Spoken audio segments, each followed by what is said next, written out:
The meeting of US President Donald Trump and Chinese President Xi Jinping in Beijing on May 14th and 15th. Critical moment for global politics and the global economy. The summit will be the first visit to China by an American president in nearly a decade. The last time Trump flew to Beijing to meet Xi was in 2017. The latest meeting comes roughly 6 months after the two leaders last met in person on the sidelines of a summit in Busan, South Korea, in October 2025. As the world's two largest economies sit across the table once again, we take a look at the relations between these two superpowers.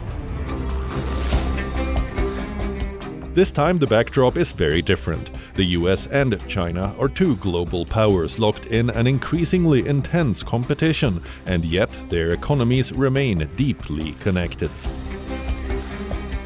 For decades, the United States and China helped drive global growth together. American companies expanded through Chinese manufacturing. China benefited from global trade and access to international markets. But as Beijing's economic and military power grew, so did Washington's concerns. Beijing's global ambitions have expanded far beyond its borders. From the Belt and Road Initiative to its growing presence in Africa, China has been building influence across continents. And for the United States, China's rapid growth has become a major strategic concern. So when did these two powers begin competing? How dependent are they on each other? How fast has China risen economically and militarily? Will the meeting define the next phase of the world's biggest power rivalry? All this and more on WION Wideangle this week.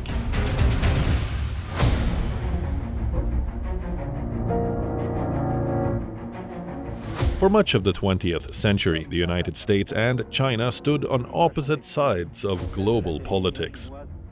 In 1949, Mao Zedong founded the People's Republic of China after the Communist Party won the Chinese Civil War.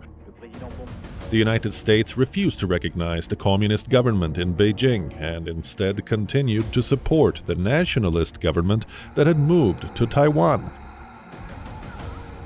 Soon after, the Korean War brought the two countries into direct conflict. The United States backed South Korea, while China supported the North. Way back in 1950, during the Battle of the Chosin Reservoir in North Korea, the UN offensive led by United States forces approached the Yalu River, leading to massive confrontations with Chinese forces. This was the only direct, large-scale military confrontation between the United States and the People's Republic of China. 30,000 UN command troops were encircled and attacked by 120,000 Chinese soldiers. After severe casualties in extreme weather, the UN forces broke out of the encirclement and withdrew to the port of Hungnam, where they were airlifted. Many US historians describe it as the greatest evacuation movement by sea in US military history. For decades, relations between Washington and Beijing remained hostile. But in the 1970s, that changed. The United States wanted to counter the growing power of the Soviet Union. China, too, was drifting away from Moscow after its relationship with the Soviets deteriorated, known as the Sino-Soviet split. Both sides saw strategic value in working together. In 1972, US President Richard Nixon made a historic visit to China. It was the first time an American president had visited the country. The visit opened the door to a new phase in US-China relations. 7 years later, in 1979, the United States officially established diplomatic relations with China. Around the same time, Chinese leader Deng Xiaoping began introducing major economic reforms. China started opening its economy to the world. Foreign companies were allowed to invest, private business activity expanded, and manufacturing grew rapidly. And American companies saw a huge opportunity. China offered low-cost labor, a massive workforce, and the possibility of access to one of the world's biggest markets. Over the next 2 decades, thousands of American businesses shifted manufacturing to China. This economic relationship benefited both sides. It was a fascinating time with U.S.-Chinese relations, because China had been really isolated after 1948 with the communists in charge, and it was very secretive and very isolated, and they suffered from famine, they suffered from starvation. And interesting, Richard Nixon and Henry Kissinger, who was the Secretary of State for President Nixon, actually visited China, and that surprised a lot of people. But it sort of opened China up to the world, and they didn't necessarily have any notable reforms, but at least it got the countries on a more friendly footing, and in spite of the fact that China continued to be really hostile to their own people. But it was the beginning of the changes for China, the move toward a market economy. The ministerial conference so agrees. In 2001, China joined the World Trade Organization, a decision that accelerated China's rise as a global manufacturing powerhouse. Its economy expanded at a speed the world had never seen before. By the 2010s, China had become the world's second largest economy and one of America's biggest trading partners. At the same time, China's becoming part of the World Trade Organization brought lower prices to American consumers and higher profits for US corporations. But it also came with costs, notably the loss of American jobs due to import competition, automation, and multinational companies moving manufacturing overseas. But as trade grew, so did tensions. American leaders and businesses accused China of flaunting some of its World Trade Organization commitments, unfair trade practices.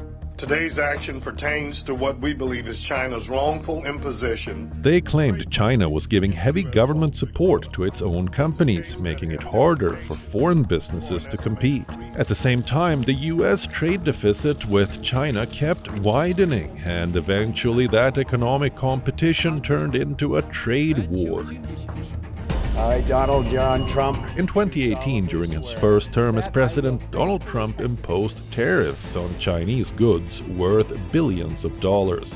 The US said the move was necessary to counter what it called unfair Chinese trade practices. China responded with its own tariffs on American products. It targeted US exports including soybeans, agricultural products, automobiles, and other goods. Very quickly, the world's 2 largest economies were engaged in an economic conflict. The trade war disrupted global supply chains, created uncertainty for businesses, and affected markets across the world. The competition soon expanded into areas like semiconductors, artificial intelligence, 5G technology, and critical minerals.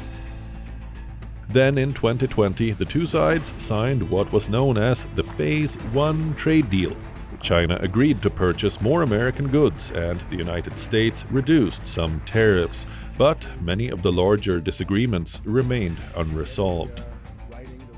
Well, I think it was primarily the growth of China, starting in 2001, when we and the rest of the WTO allowed them into the global trading system, thinking perhaps naively that they would embrace, if they embraced capital or market economies or market economics, that would bring them into a more democratic system. And we were totally wrong on that. They've remained mercantilist. They've remained again hostile to their own people with their communist government. And so I think in retrospect it might have been a mistake. But it is interesting how the CCP has grown so powerful because of these economic changes and because of their economic growth. And so now they've become somewhat of an adversarial military factor. Under the former President Joe Biden, the United States kept many of the Trump-era tariffs in place. I, Donald John Trump. In 2025, Donald Trump returned to the White House, and with his return, attention on US-China trade policy grew once again. In February 2025, the United States imposed an additional 10% tariff on all Chinese goods. A month later, that rate was raised to 20%. Then in April 2025, the Trump administration announced a 34% reciprocal tariff on Chinese imports.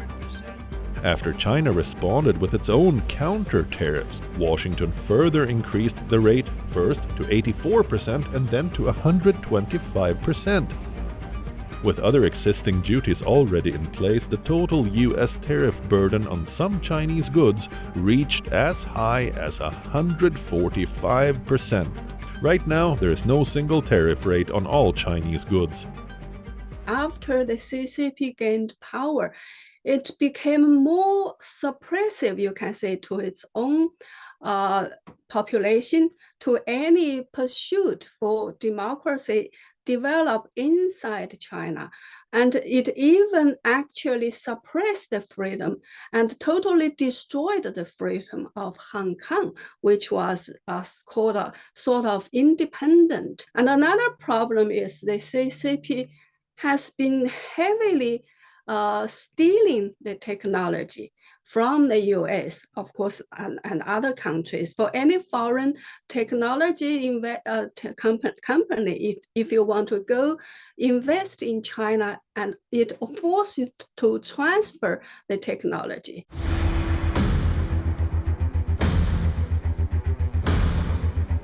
Despite years of tensions, trade wars and strategic competition, the United States and China remain deeply interconnected. They are the world's two largest economies, and for decades their economic relationship has helped shape global trade, manufacturing, technology, and supply chains. In fact, experts say fully decoupling these two huge economies is likely impossible. US goods and services trade with China was estimated at more than $650 billion in 2024. For the United States, China has long been a major manufacturing hub. American companies depend on Chinese factories for a wide range of products like electronics and machinery, pharmaceutical ingredients, batteries, solar panels, and consumer goods. Many global supply chains still run through China. Even when American companies shift some production to countries like Vietnam or Mexico, Chinese components and raw materials often remain part of that supply network. At the same time, China also depends on the United States in several important areas. The United States remains one of China's biggest export markets. Millions of Chinese jobs have been linked directly or indirectly to export-driven industries. For years, Chinese factories produced goods for American companies and consumers on a massive scale. And despite falling trade numbers in recent years, the US market continues to be important for Chinese exporters. China also continues to rely on the United States for certain high-end technologies. This is especially true in the semiconductor industry. That is why Washington's export restrictions on advanced semiconductors have become such a major issue for Beijing. Key components for China's domestic aircraft COMAC C919 are also sourced from American suppliers. Energy is another example of this interdependence. The United States has been an important supplier of products like LNG, ethane, and propane to China. And even during periods of trade tensions, some of this energy trade has continued because both sides benefit from it. I think that's one of the biggest mistakes the US made in the past several decades. Again, it has, I think, moved a lot of manufacturing sector to China because of the cheap labor there and the very, very weak environment regulations and, of course, human rights cost. So right now, all of a sudden, America, especially during the COVID, America suddenly found they could even make their own masks. And the Chinese Communist Party could even use the mask supply as a token, as a leverage to force other countries to apply it to listen to the CCP. The two economies are now so deeply, you can say, emerged into each other, the supply chain. So it is very hard for the US to suddenly say, okay, because of the trade deficit, and let's stop doing business with China. In 2010, Google effectively stopped operating its search engine in mainland China. After disagreements with the Chinese government over censorship and cybersecurity, over time, Google services became largely inaccessible inside China. The Great Firewall of China is the Chinese government's internet censorship and surveillance project. The ban prevents social media platforms like Facebook and X from reaching the country's over 800 million internet users, although users manage to find VPNs to circumvent the ban. Chinese government censorship focuses primarily on two things: stopping people in China from accessing independent reports about events in their own country, and isolating Chinese citizens from conversations with outsiders. Instead of depending on foreign platforms, China built its own digital ecosystem, and very quickly domestic companies filled the space left behind by Google. The biggest example is Baidu, often called China's Google. Baidu grew into the country's dominant search engine. It developed its own search platform, maps, cloud services, online forums, and AI tools. Over the years, other Chinese platforms also expanded rapidly. In fact, in China, search today does not only happen through traditional search engines. Millions of users search directly inside apps like WeChat and Douyin for news, shopping, restaurants, videos, and reviews.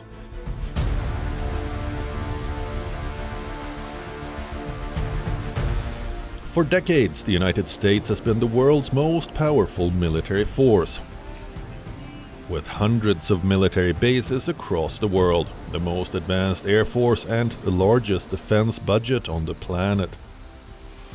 Washington has long maintained global military dominance, but over the last 2 decades, China has rapidly expanded and modernized its military.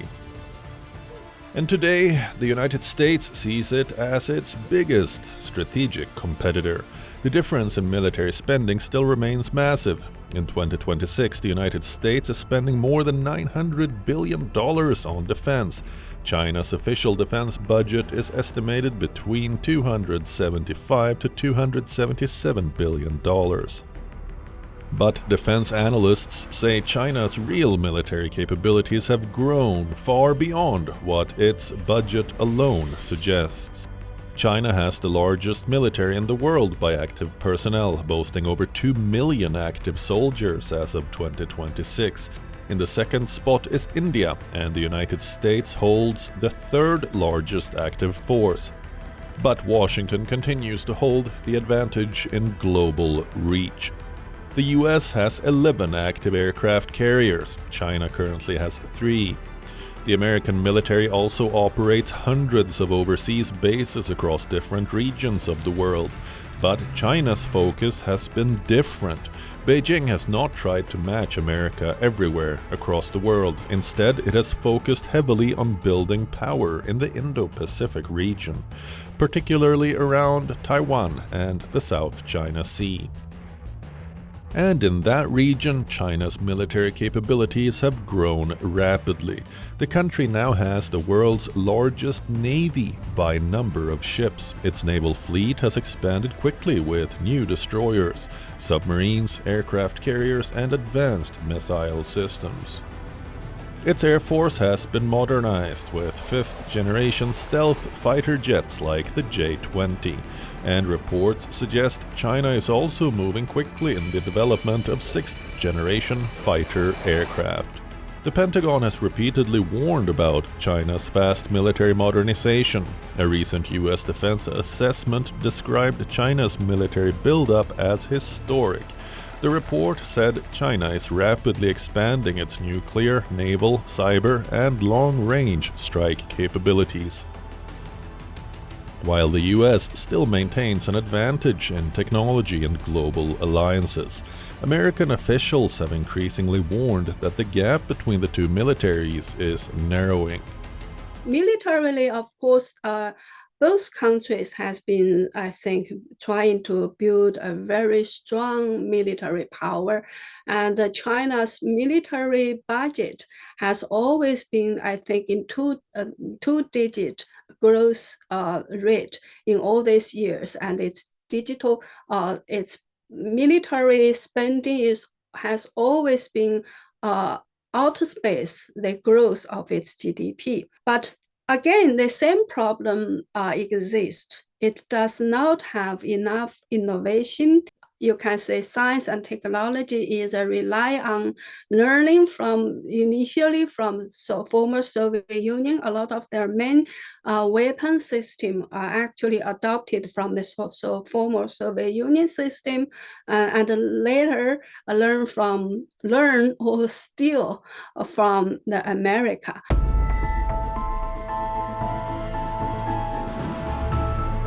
The biggest flashpoint between the US and China remains Taiwan.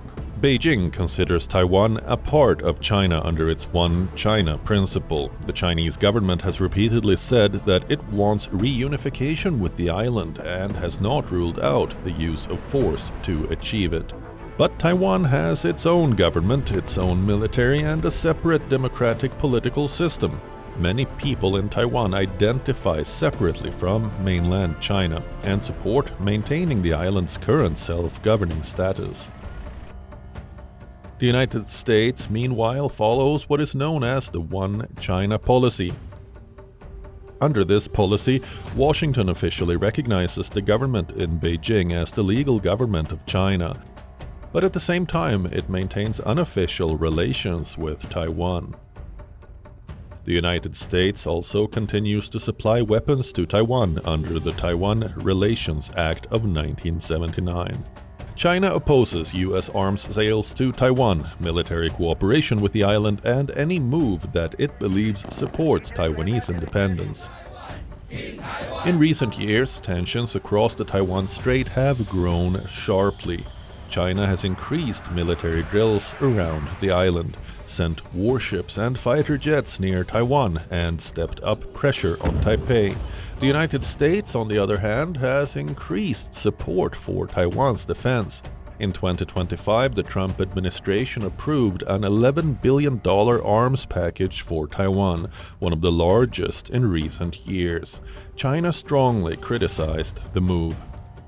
The US side has openly announced a massive plan to sell advanced weapons to Taiwan, which seriously violates the One China principle and the 3 China-US joint communiques, gravely undermines China's sovereignty, security, and territorial integrity, severely disrupts peace and stability across the Taiwan Strait, and sends a seriously wrong signal to separatist forces advocating Taiwan independence. China firmly opposes this and strongly condemns it. Taiwan has become one of the most dangerous flashpoints in global politics today. China, with its Belt and Road Initiative, is aiming to enhance connectivity, trade, and economic cooperation across Asia, Europe, Africa, and beyond. BRI projects often result in a shift toward China, undermining US partnerships and reducing American influence in key regions like the Asia-Pacific. The geopolitical alignment between the United States and China continues to shape the global order.